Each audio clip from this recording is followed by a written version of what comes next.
फिर से स्वागत है बेटा। अभी हम लोग का लाइव चालू था बट कुछ ना कुछ टेक्निकल एरर की वजह से वो उसमें आवाज़ का कुछ इश्यू था। हो जाता है, इंसान की तबीयत ख़राब हो जाती है, ये तो बहुत ढेर सारी टेक्नोलॉजी है, ठीक है, होता रहता है। पहला बेटा हम लोग देखेंगे शेल्टर देखेंगे, चैप्टर 4 है, ठीक है। चैप्टर 4 में शेल्टर में हम लोग फटाफट क्वेश्चन देख लेंगे। शेल्टर में बेटा उस तरीके के क्वेश्चन आते हैं जैसे कि हम लोग अलग अलग जगह पे अलग अलग प्रदेश अलग अलग परिवेश में रह रहे होते हैं, ठीक है। तो जैसे मान लो प्लेन एरिया में घर आप अलग तरीके से देखोगे, लेकिन आप पहाड़ी इलाके में चले जाओगे तो आपको अलग तरीके का घर दिख जाएगा, या आप जो है इस तरीके से अलग अलग जगह पे अलग अलग तरीके के घर देखने को मिलते हैं, ठीक है। तो इसके ऊपर जो क्वेश्चन बनते हैं उसको हम लोग एनालाइज करेंगे, समझने की कोशिश ही करेंगे, उसी से काम बनेगा। याद करने से रटने से बहुत ज़्यादा फायदा होने वाला नहीं है, क्योंकि आप एक चीज़ रट के जाओगे, एग्जामिनर ने हल्का सा घुमाया और आप घूम जाओगे, कोई फ़ायदा नहीं है रटने से। क्या है रूरल एरिया, ग्रामीण प्रदेश में ग्रामीण क्षेत्रों में क्या होता है कि गाय का गोबर का इस्तेमाल होता है दीवार को ढकने के लिए, झोपड़ियों को ढकने के लिए, ठीक है। क्यों होता है ग्रामीण प्रदेश में, ग्रामीण जगह पे? अब ऑप्शन पढ़िए, ऑप्शन में क्या क्या है कि आप देखोगे बेटा इस तरीके से ये महिला है, देखिए ये क्या कर रही है, झोपड़ी में अपनी जो मिट्टी की दीवारें हैं उसको गोबर से लीपा जाता है। ऐसा क्यों किया जाता है? क्वेश्चन है, बहुत सिंपल है, बेसिक सा क्वेश्चन है, ठीक है। जो गांव का होगा उसको समझ में भी आता होगा कि ऐसा क्यों होता है, लेकिन शहर वालों के लिए समझ लो ये क्वेश्चन है, इसका मैं एक्सप्लेनेशन दे रहा हूँ। Make them rough to increase the friction. अब दीवार पे फ्रिक्शन इंक्रीज करके क्या ही फायदा है, इसकी वजह से गोबर तो नहीं मला जाएगा दीवार पे। स्मूथ करने के लिए, ना रफ करने के लिए करते हैं ना स्मूथ करने के लिए करते हैं बेटा, क्योंकि झोपड़ी की दीवार तो वैसे भी अगर मिट्टी लेप दिया जाए तो बहुत ज़्यादा स्मूथ मानी जाएगी, स्मूथ ही होगी, ठीक है। Give a natural colour to the floor. Natural colour की वजह से भी नहीं करते बेटा, बेसिकली क्या होता है दीवारों को इंसेक्ट, ये जो दीवारों के ऊपर अगर गोबर लिप दिया जाता है तो इससे क्या होता है इंसेक्ट दूर रहते हैं, ठीक है। जो गोबर है उसमें बहुत ढेर सारे तरीके के बैक्टीरिया पाए जाते हैं, तो कुछ अच्छे बैक्टीरिया होते हैं, कुछ बुरे बैक्टीरिया होते हैं, ठीक है। जो बुरे बैक्टीरिया हैं जैसे कि जिससे आपको बीमारियां होती हैं, और जो अच्छे बैक्टीरिया हैं उनसे आपका स्वास्थ्य अच्छा रहता है। जैसे कि हम लोग बेटा एंटीबायोटिक लेते हैं ना, तो एंटीबायोटिक भी एक तरीके का क्या है, बैक्टीरिया ही तो है। एंटीबायोटिक क्या है, एक तरीके का बैक्टीरिया ही है, ठीक है। एंटीबायोटिक एक तरीके का बैक्टीरिया ही जो अंदर जाके अच्छे बैक्टीरिया से लड़ता है और बुरे बैक्टीरिया से लड़ता है और अच्छा काम करता है। अगले क्वेश्चन पे आते हैं। क्वेश्चन क्या है, select the following characteristic of the house in Leh and Ladakh. Leh और लद्दाख बेटा क्या है, यूनियन टेरिटरी है। 1970 में जो है जो 370 धारा 370 को हटाया गया और उसके बाद से लेह और लद्दाख जो जम्मू कश्मीर का हिस्सा था वो यूनियन टेरिटरी घोषित कर दिया गया। ठंडा प्रदेश है, ठंडी जगह है, ठंडी जगह पे किस तरीके के घर बनाए जाते हैं, ये बेसिक सा क्वेश्चन है। तो क्या है, वुडन फ्लोर। ठंडी जगहों पे फ्लोर जो है लकड़ी का होता है। लकड़ी का क्यों होता है, क्योंकि लकड़ी बेटा बैड कंडक्टर ऑफ हीट है। हीट जो है लकड़ी से आसानी से पास नहीं होती है और ना ही ठंडक पास होती है। तो अगर लकड़ी का फ्लोर है तो कमरा मान लीजिए एक तरफ से गर्म अगर हो गया तो वो अपनी कमरे की गर्माहट फ्लोर के माध्यम से जमीन को नहीं जाएगी, कमरा गर्म बना रहेगा। इस वजह से थिक वॉल, मोटी दीवारें होती हैं, क्योंकि अक्सर ऐसी जगहों पे भूकंप वगैरह आते रहते हैं, लैंडस्लाइड की प्रॉब्लम होती है, तो दीवारों को मोटा होना जरूरी है। Ground floor without window. Ground floor बेटा जो होता है उस पे विंडो नहीं होती है। क्यों विंडो नहीं होती है, क्योंकि ऐसी जगहों पे बहुत कई बार बर्फ पड़ती है और 8-8 फीट 10-10 फीट तक बर्फ पड़ जाती है। अब आप समझो कि खिड़की के बाहर बर्फ है तो बर्फ प्रेशर लगाएगी, और विंडो अगर होगा तो विंडो तोड़ के बर्फ कमरे के अंदर आ जाएगी। इसलिए ग्राउंड फ्लोर के ऊपर तो बेटा विंडो ही लोग नहीं डालते हैं, ठीक है। विंडो नहीं डालते, बिल्कुल सही ऑप्शन है। Slanting wooden roof made of tree trunk. इनकी जो वुडन रूफ होती है, इनकी जो रूफ होती है वो वुडन नहीं होती है बेटा। जो जनरली लेह लद्दाख की जो रूफ है वो वुडन नहीं रहती है, ठीक है। तो ये ऑप्शन गलत है, BCD आपका ऑप्शन बिल्कुल सही है। चिड़िया की बात हो रही है, कोई चिड़िया है जो अपना घोंसला बनाती है बहुत ऊंचाई पे किसी पेड़ पे, तो कौन सी चिड़िया है? 4 चिड़िया का नाम दिया गया है। सनबर्ड रंगीन बर्ड होती है, छोटी सी बर्ड होती है। कौवा तो आप सब जानते ही हो।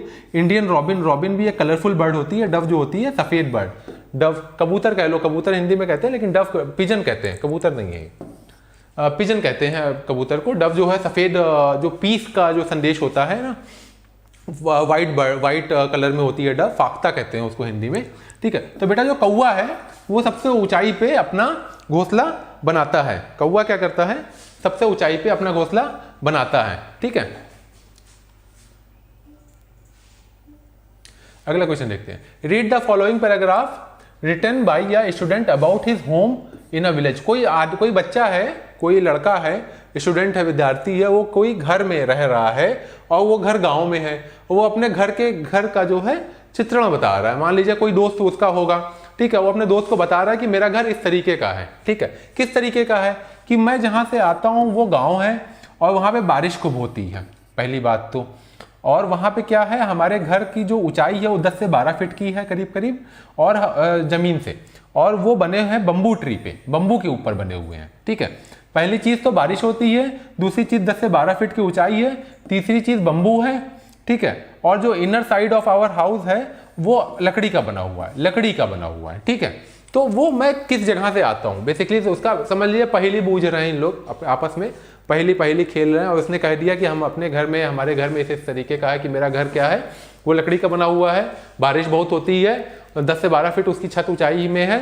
ठीक है, ये मामला है। और ये कहाँ से आता है बेटा, देखिए सीधी सी बात है, बारिश सबसे ज़्यादा कहाँ होती है, ये भी एक क्वेश्चन बन रहा है। तो इसमें से जो उत्तराखंड है उसमें उतना ज़्यादा बारिश नहीं होती है। अगर आप मानसून रीजन पढ़ोगे, ज्योग्राफी का चैप्टर पढ़ोगे, तो मानसून उतनी ज़्यादा बारिश नहीं होती है। तमिलनाडु में ठंडक उतनी ज़्यादा नहीं पड़ती है, तो वुडन फ्लोर की बहुत ज़्यादा ज़रूरत नहीं है। और तमिलनाडु में बम्बू नहीं मिलता है, Tamil Nadu is not a big producer of bamboo. ठीक है, आंध्र प्रदेश में भी बहुत ज़्यादा बारिश नहीं होती है। जो आसाम है, आसाम ये चारों कैटेगरी को फुलफिल कर रहा है। ठीक है, कि आसाम में बारिश भी बहुत ज़्यादा होती है। जो नॉर्थ ईस्ट के आपके प्रदेश हैं, नॉर्थ ईस्ट के आपके जो जगहें हैं, वहाँ पे बहुत ज़्यादा बम्बू भी पाया जाता है, कमर्शियल लेवल पे बम्बू की खेती होती है। आसाम और अगल बगल के जो 7 सिस्टर्स स्टेट हैं, जैसे कि मेघालय हो गया, नागालैंड हो गया, या सिक्किम हो गया। ठीक है, सिक्किम बहुत छोटा सा स्टेट है, लेकिन वहाँ भी कमर्शियल लेवल के ऊपर बम्बू उगाया जाता है। तो इसका ऑप्शन बेटा होगा आसाम। क्यों? क्योंकि आसाम में बारिश भी खूब होती है, आसाम में बम्बू भी बहुत मिलता है, इस वजह से इसका घर जो है, बच्चे का जो कहानी बता रहा है, वो आसाम में है। ठीक है, consider the following characteristic of the house. फिर से कुछ घर की बात हो रही है कि ये इस तरीके का घर है और उसकी कुछ ना कुछ कैरेक्टरिस्टिक है। ठीक है, उसमें क्या है, देखो फिर से बेटा, अभी ग्राउंड फ्लोर पे विंडो नहीं है। ग्राउंड फ्लोर पे विंडो तब नहीं होती है जब घर ठंडी जगह पे है, जहाँ पे बर्फ पड़ रही है, क्योंकि बर्फ पड़ेगी तो खिड़की होगी, तो खिड़की तोड़ के बर्फ अंदर आ जाएगी, तो यानी कि कोल्ड जगह है, ठंडा प्रदेश है। ठीक है, स्लैंटिंग वुड रूफ है, जो रूफ है वो स्लैंटिंग है, तिरछी है। ठीक है, हाउस मेड ऑफ ऑलमोस्ट 10 से 12 फीट की जो है ग्राउंड से ऊपर करके बनाया गया है। उसकी जो दीवारें हैं वो मोटी हैं, स्टोन की बनी हुई हैं, और वुडन फ्लोरिंग है। Which one of the following characteristic. Leh और लद्दाख, फिर से देखिए, लेह और लद्दाख के ऊपर बार बार क्वेश्चन आ रहा है, इंपॉर्टेंट पॉइंट है। लेह और लद्दाख के बारे में अक्सर इस यहाँ पे लेह लद्दाख के घर कैसे होते हैं, एक चीज आप याद रखो, लेह लद्दाख के घर की छतें जो है स्लैंटिंग नहीं होती हैं, फ्लैट होती है बेसिकली। ठीक है, जो स्लैंटिंग कहाँ होती है, जम्मू कश्मीर में जो छतें होती हैं वो स्लैंटिंग होती हैं। तो ये ऑप्शन जो हाउस ये है स्लैंटिंग वुड, ये वाला एलिमिनेट हो गया, यानी कि बी नहीं होना चाहिए। तो बी इसमें से हटा दो, बी इसमें से हटा दो, यानी कि ऑप्शन आपको हो सकता है सी डी ई या ए डी ई।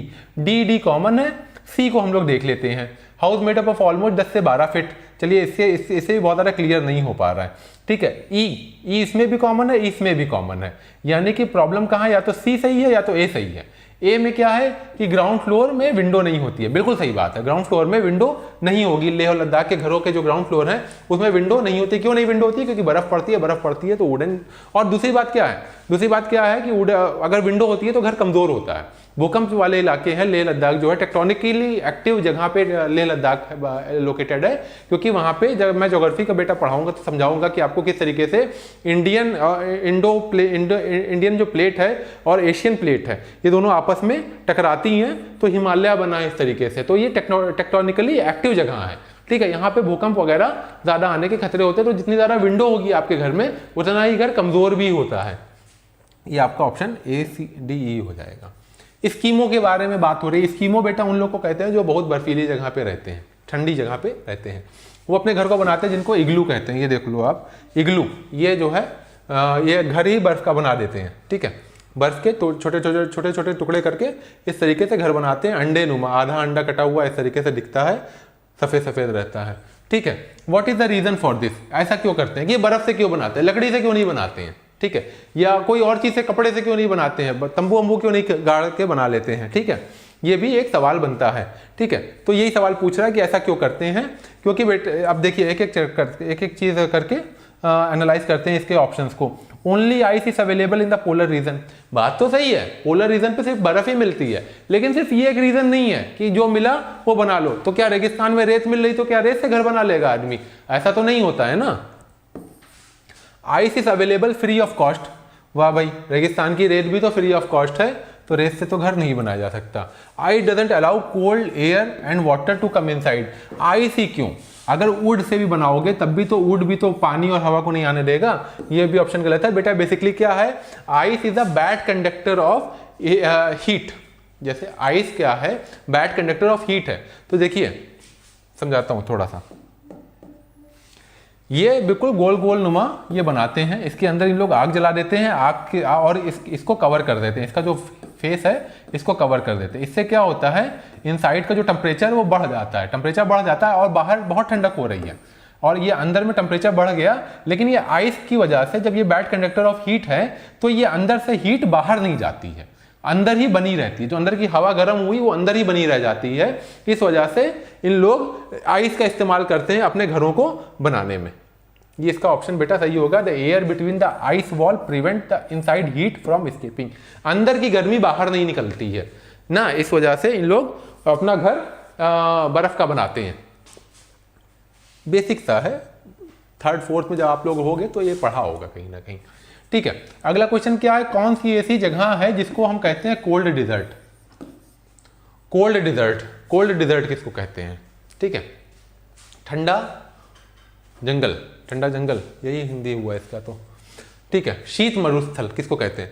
बेटा जो लद्दाख का इलाका है उसको कोल्ड डिजर्ट कहते हैं। डिजर्ट बेसिकली सिंबॉलिकली यूज होता है, सिंबॉलिकली सिद्धांतिक तरीके से कहने के लिए, फॉर सेक ऑफ, क्योंकि डिजर्ट में क्या है, ज्यादा वेजिटेशन नहीं होता है। लद्दाख का भी आप एरिया देखोगे, लेह लद्दाख ठंडा प्रदेश, ठंडा बहुत ज्यादा है, इस वजह से बहुत ज्यादा पेड़ पत्ती नहीं होती है लद्दाख के इलाके में, ठीक है। पहला रीजन तो ये है, ठंडा बहुत ज्यादा है।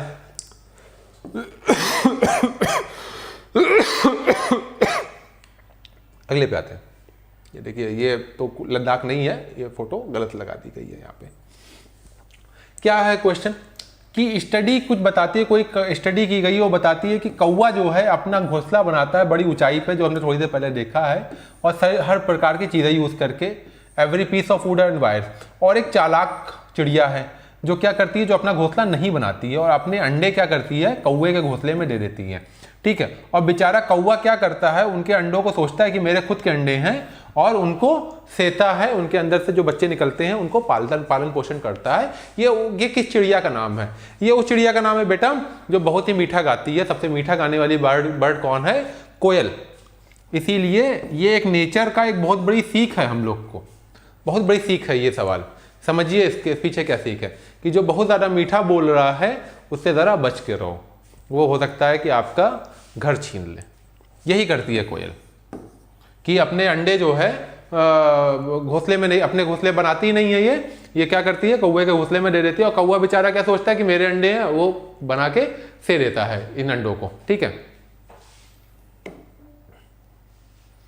कोयल देखिए मीठा गाती है लेकिन काम बड़े खतरनाक करती है।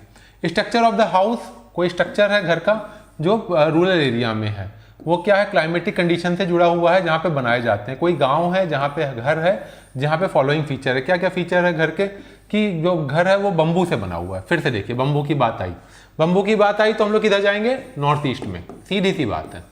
बम्बू की बात आई, नॉर्थ ईस्ट में जाएंगे।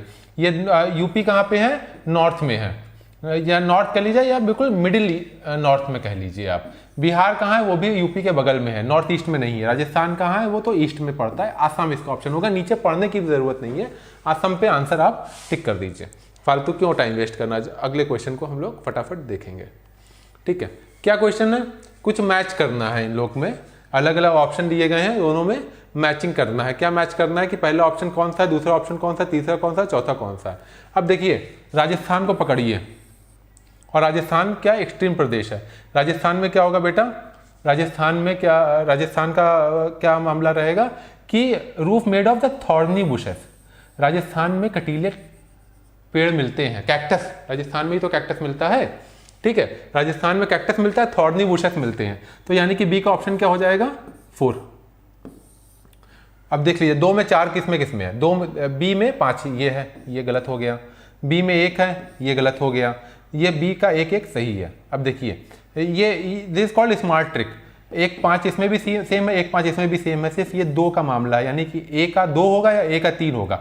आइए देख लेते हैं, ए पे है क्या मनाली, ए के 3 पे क्या है कि हाउस बोट है, मनाली में हाउस बोट है। तो जो लोग मनाली गए होंगे वो चीज़ बहुत अच्छे से जानते हैं बेटा कि मनाली हाउस बोट के लिए नहीं फेमस है, मनाली में कोई इस तरीके की लेक नहीं है, हाउस बोट कहाँ होगी, लेक में होगी, ठीक है। तो नैनीताल की अगर बात कर लो तो हाउस बोट है, या डल लेक की बात कर लीजिए कश्मीर में हाउस बोट है। साउथ में आप चले जाओ केरला की बात कर लो तो केरला में वेम्बनाड लेक है, उसमें हाउस बोट होती है, मनाली में हाउस बोट नहीं होती है। इसलिए जो ये ऑप्शन होगा ये भी गलत हो जाएगा, ये ऑप्शन आपका सी सही है कि मनाली में houses makeup of stone would with slanting roof, तिरछी छतें होती है मनाली में। अगर आप जाओगे रहने के लिए तो तिरछी छत देखने को मिलेंगी, ठीक है। Which one of the following bird make its nest among the thorn, thorn में कौन सी, कैक्टस प्लांट का जो है उसमें कौन सी चिड़िया बनाती है बेटा, वो डव है, डव जो है वो अपना घोंसला बनाती है। कॉक्टस बेटा ये शेल्टर का बस इतना ही क्वेश्चन है। हम लोग आज के जो चैप्टर 5 भी थोड़ा देख लेंगे। चैप्टर 5 क्या है, ट्रैवल, ट्रैवल के ऊपर हम लोग कुछ क्वेश्चन देखेंगे कि अगर आप यात्रा कर रहे हो एक जगह से दूसरी जगह तो किस तरीके की आपकी एक्सपीरियंस होगा, उसमें किस तरीके के क्वेश्चन पूछे जा सकते हैं। मैप बेस्ड क्वेश्चन होंगे बेटा बेसिकली, ज़्यादा नहीं देखेंगे, 10 क्वेश्चन ही इसमें से हम लोग देखेंगे, ठीक है। स्किल क्या है जो चाहिए मैप को पढ़ने के लिए, उसमें क्या होना चाहिए, कोई आप मैप देख रहे हो तो आपके अंदर क्या क्वालिटी होनी चाहिए, क्वेश्चन ये पूछ रहा है। एक्सीलेंट कम्युनिकेशन स्किल, कम्युनिकेशन की क्या जरूरत है मैप को पढ़ने के लिए, मैप को पढ़ना है, पढ़ के खुद ही दिमाग में अपने पढ़ना समझना है, तो ठीक है। तो कम्युनिकेशन स्किल की बहुत जरूरत नहीं है। Ability to use calculation, calculation करने की भी बहुत ज़्यादा जरूरत नहीं क्योंकि मैप तो पहले से कैलकुलेट करके बना हुआ है। Excellent drawing and painting skill, अगर कोई यानी कि हर पेंटर कार्टोग्राफर हो जाता है, जो लोग मैप बनाते हैं उनका नाम उनको क्या कहते हैं, कार्टोग्राफर। तो हर पेंटर कार्टोग्राफर नहीं होता है, ठीक है। यानी कि लियोनार्डो डी कैप्रियो जो है बहुत अच्छा पेंटर था, या जो जिसने मोनालिसा पेंटिंग बनाई है वो बहुत अच्छा मैप बनाता था, ये भी सही नहीं है। तो जो ऑप्शन है वो ये सही है। Ability to understand the relative position of the places, जगहों की स्थिति अगर जिनको समझ में आती है, एक जगह के सापेक्ष दूसरी जगह कितना दूर है, उनको मैप पढ़ने की अच्छी समझ मानी जाती है, ये कहते हैं, ठीक है। शूटिंग स्टार, अक्सर टूटता तारा बॉलीवुड पिक्चर में आपने देखा ही होगा कभी ना कभी, ठीक है। तो टूटते तारे की बात हो रही है। टूटता तारा 2 चीजें होती है बेटा। टूटता तारा जैसे कि क्या, थोड़ा सा समझा देता हूं। जैसे ये आपका अर्थ है, इसके चारों तरफ इन्वायरमेंट है, इसमें बेटा 4 लेयर है। कौन कौन सी लेयर है, ट्रोपोस्फेयर, स्ट्रेटोस्फेयर, मीजोस्फेयर और एक्सोस्फेयर, 4 लेयर है। ये आपके जो इन्वायरमेंट है, आपका जो एटमॉस्फेयर है। अगर कोई बाहर से कोई उल्का पिंड, क्या है, बहुत छोटे छोटे डस्ट के पार्टिकल टुकड़े, ठीक है, वो अगर एंटर करते हैं बहुत तेज स्पीड से, ठीक है, और आपके इन्वायरमेंट में एंटर करते हैं तो ये जब इन्वायरमेंट से इसके बीच में घर्षण होता है, घर्षण होता है जहाँ पे फ्रिक्शन बहुत ज़्यादा होगा तो फ्रिक्शन से ही आग लगती है, फ्रिक्शन से ही आग लगती है। तो जो ये टुकड़े बाहर के जो उल्का पिंड है, ये जब एंटर करते हैं तो इनमें आग लग जाती है। इसलिए आपको दिखता होगा कि चमकता हुआ कुछ आ रहा है, ठीक है, बाहर से चमकता हुआ कुछ आ रहा है। देखिए इसी को पूछा गया कि शूटिंग स्टार होता क्या है, जो टूटता हुआ तारा, तो तारा वाला नहीं टूट रहा है बेसिकली, तारा तो बहुत बड़ी एंटिटी है। जैसे सूरज क्या है, सूरज इज ए स्टार, ठीक है। इस तरीके से अगर समझो सूरज टूट गया और टूट के धरती की तरफ बढ़ा तो कितना भयानक होगा ये आप इमेजिन भी नहीं कर पाओगे। तो तारा तो बहुत बड़ा होता है, कहने को तो हम लोग कहते थे वो स्टार, लेकिन वो स्टार है नहीं, वो क्या है, मेटेओर है। जो वो मेटेओर है जो हवा में ही जल गया। और लेकिन कुछ ऐसे उल्कापिंड बेटा होते हैं जो जलते नहीं हैं पूरी तरीके से, वो अर्थ को टक्कर भी मार देते हैं, तो उनको क्या कहते हैं, मेटेओराइट कहते हैं, मेटेओराइट कहते हैं उनको, ठीक है। सो ये मेटेओराइड है which catch fire into enter into earth atmosphere, ये ऑप्शन बिल्कुल सही है। ऑल बिग सिटीज, सारे बड़े शहर क्या कर रहे हैं, प्रॉब्लम फेस कर रहे हैं इन्वायरमेंट पॉल्यूशन की as a result of the large number of vehicle. जहाँ पे गाड़ियों की संख्या बहुत ज़्यादा है, इस वजह से उनको बड़ी दिक्कत हो रही है। सबसे बढ़िया तरीका क्या है किसी इंडिविजुअल के लिए सिटी में कंट्रीब्यूट करने का इन्वायरमेंटल पॉल्यूशन को, रिडक्शन के लिए, इन्वायरमेंटल प्रोड्यूशन के जो पॉल्यूशन है उसको रिडक्शन के लिए क्या सही तरीका है, एक एक करके देखते हैं। Not keeping a personal vehicle like scooter और car, avoiding frequent traveller outside, अरे जब उसको ज़रूरत ही है बाहर जाना है तो अवॉइड कैसे कर सकता है। यूज़ पब्लिक ट्रांसपोर्ट सिस्टम, या getting the engine of the personal vehicle check regularly by the environmental at the safe limit. ठीक है, आप इंजन भले चेक करा लो कि जितना जो है स्मोक वगैरह निकाल रहा है उसके ऊपर आप चेक रखो ना, लेकिन उससे भी बहुत ज़्यादा फायदा होगा नहीं, क्योंकि अगर डीजल इंजन है तो इन्वायरमेंट को पॉल्यूट करेगा ही करेगा। ठीक है, नॉट कीपिंग पर्सनल व्हीकल का भी ऑप्शन नहीं है। अगर आपको ज़रूरत है सुबह सुबह 6 बजे आपको मान लो अपने ऑफिस पहुंचना है और ट्रांसपोर्ट सिस्टम नहीं, तो आप तो ऑफिस छोड़ दोगे इन्वायरमेंट के चक्कर में। ठीक है, तो इसका बेटा सबसे अच्छा तरीका ये है कि पब्लिक ट्रांसपोर्ट ज़्यादा यूज़ किया जाए, सीधी सी बात है। जितना ज़्यादा हो सके गाड़ी वगैरह मत लो, पब्लिक ट्रांसपोर्ट यूज़ करो। Which one of the following best describe the feature on the surface of the moon, जो चांद है आपका उसके ऊपर के सरफेस की बात हो रही है कि चांद का सरफेस कैसा है। ठीक है, तो क्या क्या ऑप्शन है, ये ऑप्शन देख लीजिए। नो ग्रेविटी, ये गलत है, क्योंकि चांद की जो ग्रेविटी है वो 1/6 ऑफ अर्थ है, यानी कि कोई चीज अगर यहाँ पे 6 किलो की है तो वहां पे 1 किलो की होगी, लेकिन ग्रेविटी है। कोई भी चीज जो है जिसका मास बहुत बड़ा है उसके अंदर ग्रेविटी होना निश्चित है, उसके अंदर ग्रेविटी होना निश्चित है। ठीक है, धरती पे जो जी का मान हम लोग जनरली काउंट करते हैं 9.8 काउंट करते हैं। ठीक है, तो नो ग्रेविटी का तो सवाल ही नहीं है, ग्रेविटी तो बिल्कुल है, ये ऑप्शन गलत हो गया। ये भी नो ग्रेविटी लिखी है, ये भी ऑप्शन गलत हो गया। 2 ऑप्शन अब बचा। नो वाटर दोनों कॉमन है, लेकिन देखिए ये पुराना क्वेश्चन है। अभी जो चंद्रयान गया है उसने पानी के अंश खोजे हैं धरती चांद पे। ठीक है, इनफ एयर और हाई माउंटेन, और ये क्या कह रहा है, डीप क्रेटर और हाई माउंटेन। ठीक है, इनफ एयर है और हाई माउंटेन है, और लेकिन डीप क्रेटर्स हैं और हाई माउंटेन है। बेटा ये ऑप्शन आपका बिल्कुल सही है। चांद पे हवा नहीं है, चांद पे हवा नहीं है। क्यों नहीं है, क्योंकि हवा का मतलब क्या है, वातावरण, वायुमंडल। जो धरती पे वायुमंडल है उस तरीके से चांद पे वायुमंडल नहीं है। क्यों नहीं है, क्योंकि चांद इतना बड़ा नहीं है कि अपने आसपास वायुमंडल को खींच के रोक सके। हाँ, धरती के ऊपर जो है ग्रेविटेशनल पुल जो है, जो हमारा जो वायुमंडल है उसके ऊपर ग्रेविटेशनल पुल इतना लग रहा है कि वायुमंडल उड़ नहीं गया, लेकिन चांद के ऊपर जो ग्रेविटेशनल पुल है, जी की वैल्यू है वो कम है, इस वजह से उसका वायुमंडल उड़ गया। ठीक है, तो चांद के ऊपर हवा नहीं है, इसलिए अगर 2 लोग चांद के ऊपर खड़े हो आपस में बात करेंगे तो एक दूसरे को से बात नहीं कर सकते हैं। वो बात क्यों नहीं कर सकते हैं, क्योंकि बात करने के लिए बीच में एयर का होना जरूरी है। 2 लोग अगर वैक्यूम में खड़े हुए हैं तो वो लोग बात नहीं कर पाएंगे। अगर हवा ही होती तो एलन मस्क जो है चांद के ऊपर जाता ना और कहता कि जाके यहाँ पे हम लोग नई कॉलोनी बसाते हैं, वहां पे तो हवा ही नहीं है। मंगल ग्रह के ऊपर वातावरण है, वायुमंडल है, क्योंकि मंगल ग्रह की जो साइज है वो धरती के बराबर है करीब करीब। ठीक है, closest companion of earth is Mars, not the moon. Moon के ऊपर वातावरण ही नहीं है, एटमॉस्फेयर ही नहीं है। सोचिए अगर एटमॉस्फेयर नहीं होगा तो बारिश होना पॉसिबल है? ये आप मेरे को कमेंट में करके जरूर बताइएगा, जिसने भी यहां तक वीडियो देखा है। Select the characteristic of the petroleum, petroleum के जो है कैरेक्टरिस्टिक बताना है बेटा। ठीक है, पेट्रोलियम के जो पेट्रोल होता है, पेट्रोल और पेट्रोलियम में अलग अलग है। जो धरती के अंदर से खोद के निकाला जाता है ऑयल रिग से, उसको पेट्रोलियम कहते हैं। उसमें से अलग अलग चीज़ों को अलग किया जाता है, जैसे कि मान लीजिए डीजल है, पेट्रोल है और केरोसिन है, और या जो गैस है आपकी CNG है, वो सारे पेट्रोलियम से प्रोडक्ट्स को अलग अलग करते हैं। ठीक है, तो पेट्रोलियम की क्वालिटी के ऊपर बात कर रहे हैं। ये थिन नहीं होता है बेटा, पेट्रोलियम बहुत थिक होता है। ठीक है, तारकोल आप देख रहे हो, तारकोल पेट्रोलियम से निकाला हुआ है, तो तारकोल किसी चीज में अगर मिला हुआ है तो थिन कैसे हो सकता है? ठीक है, dense dark fluid without smell, smell तो होती है बेटा, आप कभी पेट्रोल पंप पे जाओगे तो आपको स्मेल खूब मिलेगी। प्लीजेंट स्मेल, प्लीजेंट स्मेल नहीं होती है, सुगंध नहीं होती है, दुर्गंध होती है। तो क्या है, स्मेली है, थिक है, डार्क है और कलर्ड, काला काला सा है। ये ऑप्शन आपका बिल्कुल सही है पेट्रोलियम के बारे में। Select the correct statement about the bronze, bronze क्या है बेटा? बेसिकली ब्रॉन्ज के बारे में क्वेश्चन पूछा गया है। तो ब्रॉन्ज बेटा, अगर जैसे ये बहुत बेसिक सा क्वेश्चन है, लोगों को पता होना चाहिए।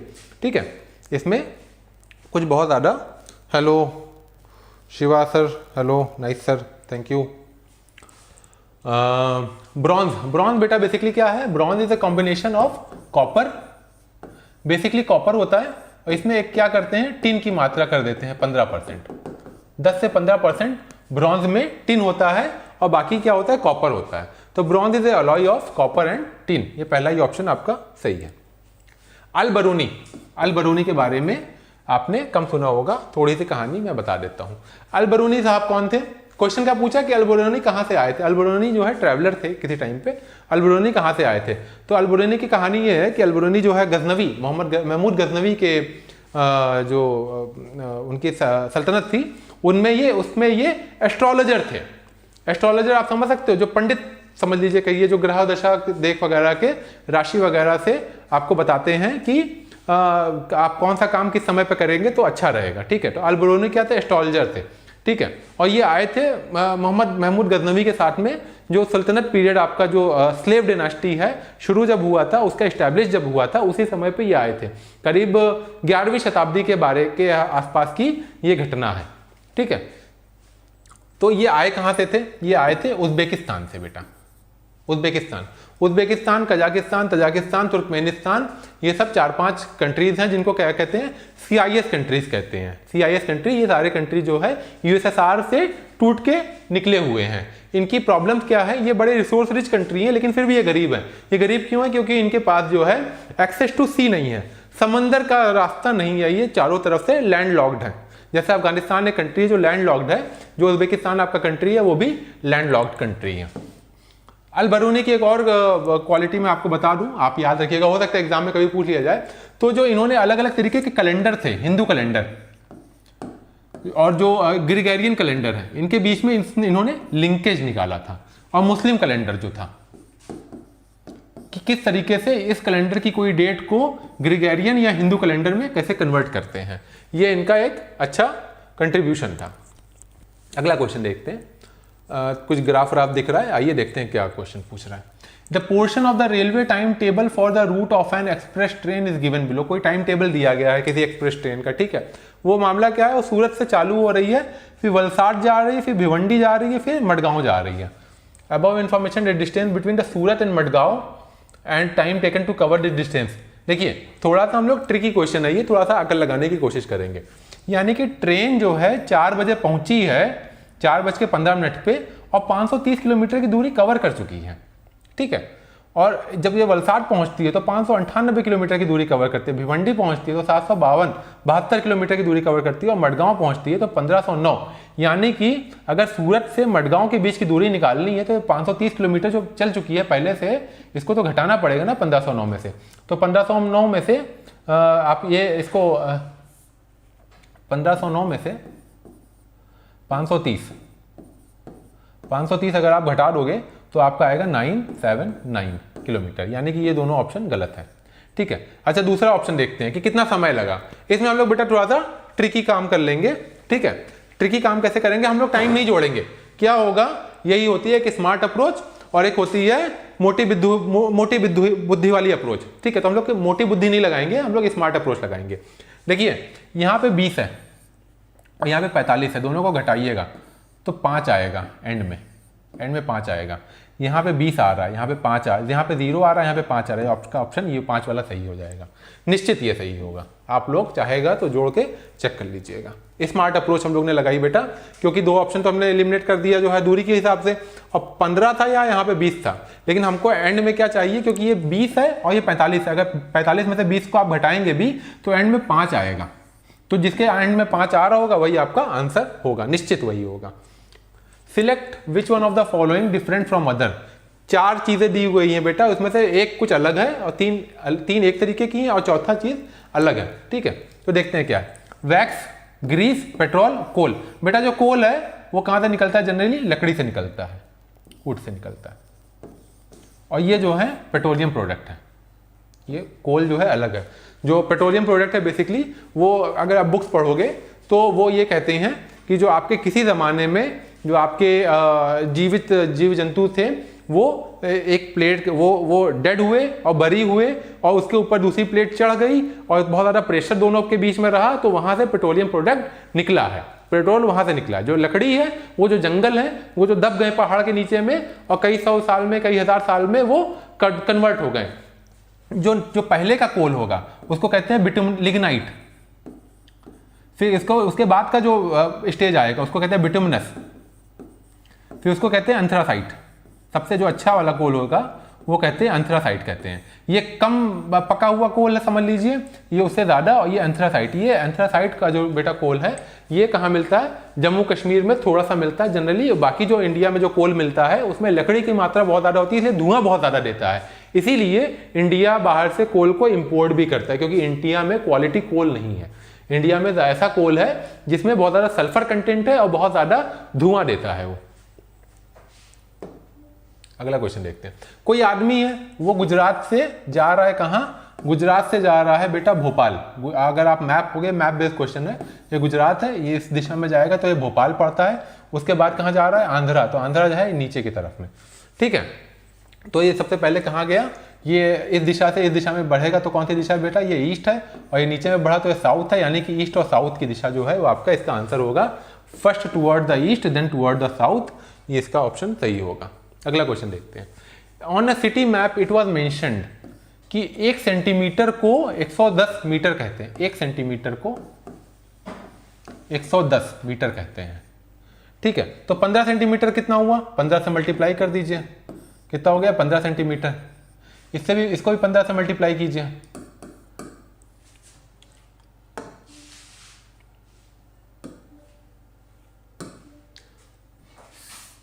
एक 110 को 15 से मल्टीप्लाई कीजिए, कितना आएगा? 15 0 0, 15 1 15 5 1 15 1650 मीटर। इसको बनाइए किलोमीटर में, 1000 से डिवाइड दे दीजिए तो कितना आएगा? 1.65 किलोमीटर। ये आपका आंसर होगा। 1.65 किलोमीटर आपका करेक्ट आंसर है बेटा। ये 11 क्वेश्चन हम लोग ने ट्रैवल से भी कवर कर लिए और 10 क्वेश्चन शेल्टर से भी कवर कर लिए। जिन्होंने साथ दिया लाइव चैट में, लाइव वीडियो में, उनका बहुत बहुत शुक्रिया। कुछ ना कुछ सीखने को उम्मीद है आपको मिला होगा, कुछ अच्छा लगा हो इस चैनल के बारे में, मेरे पढ़ाने के तरीके के बारे में, तो इस चैनल को लाइक शेयर सब्सक्राइब करिएगा। Thank you so much.